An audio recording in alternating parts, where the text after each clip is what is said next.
10 issues you will face trying to sell your house in the UK. Thanks for joining me. I am sharing my process with you because I am buying a house. I wasn't sure if I should sell my house first and then buy a house, or I wasn't sure if I should rent my house out and then buy my house. And the 10 issues that you will face are going to be discussed today firsthand, because I have had experience with each of these issues and why they're causing me massive delays. There's going to be one of these, a key element when you decide to sell your house. What price? What do you sell it for? I bought mine a while ago. What is it worth now? What's the market doing? Is it any good? Should I be going in at a higher amount? Should I be going in at average sale price? Is the condition of the house based on that? Market fluctuations, all sorts. So the first one is going to be price disagreements and valuation issues, because the estate agent wants to sell your house. If you go back to like episode 2 or 3 of my podcast, where I'm sharing my journey of selling and buying a house, you'll notice that the estate agents just say what you want to hear. They want to promise you a high amount. They can't necessarily get that amount. They may list your house at like 300, 230,000 pounds. But when it comes to selling the house, the person buying it will decide how much they want to offer for the house. So the market decides the value. So it's very, they just put their finger in the air and say, oh, we think we can get 260,000 pounds. Let's put it up on that. And then if people offer us lower, we'll decide what we want to take for it. So it's just a case of, if someone likes it, they offer you more. That's one major delay. So estate agents, poor valuations, poor communications, because the salesperson that comes out to value the house is going to be different to the person who answers the calls to customers. So what I did do in this example is, especially around valuations, I actually decided which estate agents I wanted to use. And I saw some houses on the market and called them up to ask questions about those houses, just to see how quickly they picked up the phone, how professional they were, how likely are they to sell other people's houses. Because if they can't do good job selling houses they currently have listed, what chance have they got selling my house? So put yourself in the opposite shoes and see what it would be like as a person trying to buy a house. One of the estate agents basically wasted a whole month trying to get me a viewing for a house. They've had the house listed, and you'll easily waste a week trying to get a viewing. The estate agents should prioritize the people buying the houses and how serious they are, and get like a good, experience so people want to buy. But I found that as a main issue that touches on estate agents and also price disagreements and valuations. I'm showing you one of the houses here that I was looking at and the plans, just so you can see what's going on in the market at the moment. And this is going to be a next one. Property chain delays is a big issue, because let's think about this. I want to sell my house. I want to then go and buy another house. It can get complicated very quickly. Say, for example, the person buying your house has to also sell a house, and it easily mounts up, and if one issue goes wrong, then you're basically going to have delays along the chain, and one slight delay just causes delays to everybody. The way they do this is very historical and very silly and stupid. In this day of age, I feel like there are chances to improve this entire experience. Like there's things like Uber, which replaces taxis and like those kind of things. Why has someone not made a feasible way of speeding up this process? It takes a month just to get search results for a house you're looking to buy. It took me a month to get search results. That is just ridiculous. Everything's online. People are struggling because they don't have the time to do them from the councils, I'm assuming, but I'll talk a little bit about that at a later point. But property chain delays basically mean you're selling your house. You should have a solicitor. If you don't have a solicitor, then that's going to be an issue, because you need to get your conveyancing sorted out.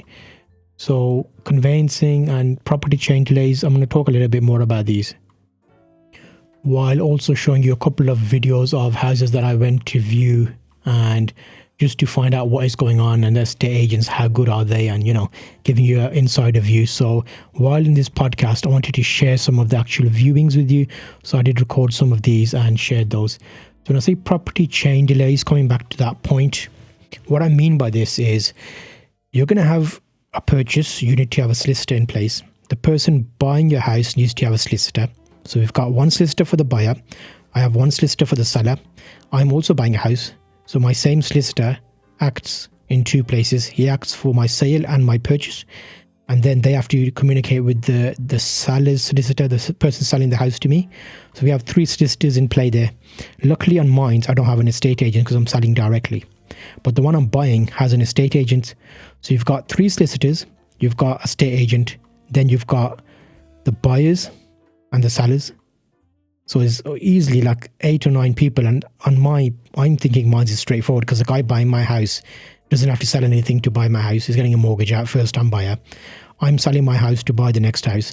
And a slight delay just causes mayhem. I've read online, a couple of people have suggested get a really good solicitor, conveyancer, who can do all the paperwork really quickly.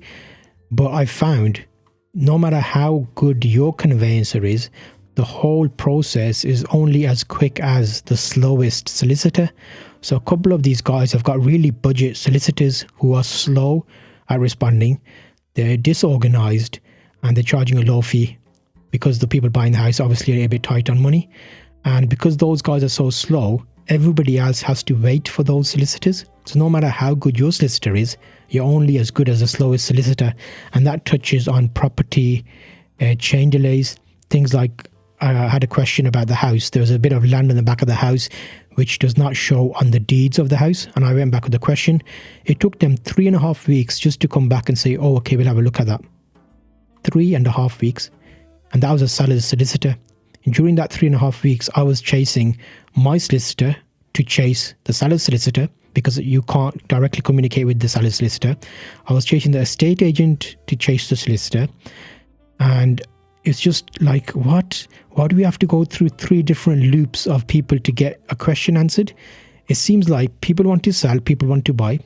We all want to do it as quickly as possible. I don't understand why solicitors are charging close to £2,000 for this entire service. Book in a meeting, get everybody sitting on a table, get all the documents there and say, okay, these are the questions. Can you answer these right away, please? Anything that needs paperwork, when can you come back to that? It's a very basic management type situation and it could be done so much quicker. But these delays caused by slow property chains, slow solicitors, I think because they've been getting away with it for so long, houses, you're buying a house, some people have heard take 6 to 8 months to buy a house. This whole process, based on me being within the process, should not have taken longer than 8 weeks, and that's pushing it. But the actual amount of work being done is probably 5 or 6 days worth of work spread out over 7 months. So that's not to blame anybody. That's just to say there are people out there that are just taking the mick. Slow market conditions, sometimes you'll have people double think things. They're selling their house. For example, that happened to me. I listed my house and agreed a price at £185,000. A couple of houses on my road got listed on for sale by estate agents at £220,000. And that made me think, have I listed mine too low? So because these solicitors are because these estate agents are doing this, they're causing people to double think and feel like they shouldn't sell without a estate agent because they'll get more money. But in both examples of the houses that were listed on my road for a higher price, they actually sold to similar to what my house value was because they just overpriced the house. And then when people came to buy it, they ended up going for like 190, 185, 195. But after the estate agent fee is taken out, the seller's left with like what I got for my house. So there's a lot of little issues there and market conditions that can affect the value. Just be firm on what you want, and if you're going through the process, try your best to stick to the prices you've agreed and not renegotiating unless there's like a really major issue with the house that you need to do, which I'll speak about because the house I was buying, I did have to renegotiate because the roof needed doing basically. There will be other issues. There will be lack of interest or viewings. So luckily, I did not have to have any viewings. Like I said, the house I'm selling is just shared with neighbors and friends, and they managed to find a buyer. Because I tell you one thing, no matter what people are saying at the moment, there are buyers out there ready to buy. Even though the markets, whatever they're doing, there's people out there buying. 3 houses have come on sale on my road within the last 2 months, and they've all got sold boards on. One's just come off, which is completed. The two others are going through that phase of completion and that nightmare of solicitors and conveyances taking their time. Now, lack of viewings can mean estate agents have priced it so high that not a lot of people are coming to view the house, which can be an issue. So you need to consider that. Legal and paperwork complications is like a big one. This is like a massive one. My solicitor did everything within 2 weeks, like all the paperwork they needed doing. They had my funds agreed, they did their money laundering checks, they did all that stuff they needed to do to be like ready to buy, and I was ready to proceed very quickly. But that meant nothing because my buyer for my house had to go through all of that from scratch, and they took about a month to do that. When I'm selling the house I'm buying, that solicitor, they had it listed on the market. I made an offer. The estate agent took 2 weeks to respond to my offer. I don't understand this as well. The estate agents are very slow.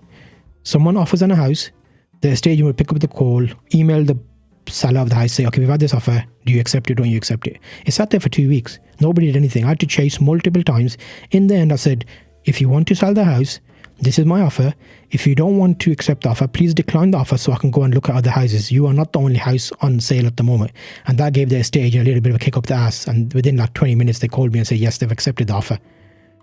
So it's like you have to be very pushy in this game. It's like there's not a lot of urgency in this game. And it's very disconcerting that estate agents don't want to get these things done quicker, because obviously they get the commission once the house sells, and they can, I don't know if there's a hidden agenda there. They've got their board on there for longer, so they're getting advertisement or something in the area. I don't understand that side of it. And there's always things like survey problems. So during the back of the legal paperwork, you'll have issues like the survey problem. This is number 6 point. So we're about halfway through. Thank you for joining me in this podcast. It may sound like I'm moaning a lot, but that's not the case. I'm basically just sharing my journey of buying and selling my house. Well, I was planning to sell my house. I'm also buying a house. I wasn't sure if I should rent. There's a lot of questions around that. So that kind of helps you understand this process that I'm going through. So survey problems, that means you can have surveys done. I did not choose to have a survey done on the house I was buying because I'm quite clued up, and if you follow my channels, you'll see I've got a channel about home improvements and a lot of like DIY stuff. So I'm quite good-eyed at seeing if there's issues. Like there's a couple of things I spotted that needed doing on the house I'm buying. I renegotiated the price and they lowered it by £7,500. And yes, I didn't have to spend £1,000 to get a survey report to negotiate that. So there's little survey problems where you'll notice that if the solicitor comes back with documents, like in my purchase, there was a strip of land on the back of the house which was not included on the deeds. So we said, wait, okay, you've been living here for 20 years. Can you write me a letter to say while you've been living here, you've not had any problems with that land? Nobody's claimed to say that land is theirs and you've had use of that land. Or have you had any issues? Can you let me know? And you can have adverse possession over some bits of land that has been part of your land. So these little things you need to check out, but they can be difficult survey problems if the solicitors involved don't know their arse from their elbow and they're very slow. Once I complete this process, I will share the solicitors' details that I've had and mention all the delays, not to bash them, but just to provide information for you to say, these are the points that I had delays with, and this is the points where the solicitors took a long time and they could have been quicker. So that will help you hopefully in this. Difficulty in finding a buyer. If you haven't got a buyer, you can have your house in the market for a couple of months and you don't get a buyer. So that's just depending on the market. But based on my options, if you list your house for a price that is reasonable and people in the area have been buying houses for similar prices, you shouldn't have problems selling, because in my experience, there was a lot of buyers interested. And it can also be mortgage offer issues for buyers. So for example, my buyer, he had an issue with these buying, and that was a bit of an issue because they didn't have details for the buyer getting a mortgage, and the mortgage didn't go through, so they had to go through and do another mortgage, and all of that got sorted within like 2 weeks. So you need to keep that in mind, especially if you're buying your house. And there's other little bits and things that you can consider, like mortgage offer issues, emotional attachment to your property. There's loads of issues, but my main issues have been the estate agents have been rubbish, I'll be honest with you, and the solicitor has just been a nightmare on the buyer's side. Now, my solicitors are a very recommended solicitor, and they were meant to be really good. They made a couple of mistakes. I will share those in another episode where I'll talk about my solicitors and what I had challenges with and how that worked out. So I'm hoping you found this informative and helpful. And there is the final thing that I should save till the ending: stamp duty and issues with stamp duty. Depending on when you buy or sell your house, stamp duty can be a nightmare. So there are some changes in the rules coming, so you might have to pay more for stamp duty. Consider that. It would be really good if you can leave a review wherever you're listening to this. The show resources are available at zulftalks.com. You can also sign up to the mailing list there, which will allow you to get information to help you on your journey working for yourself.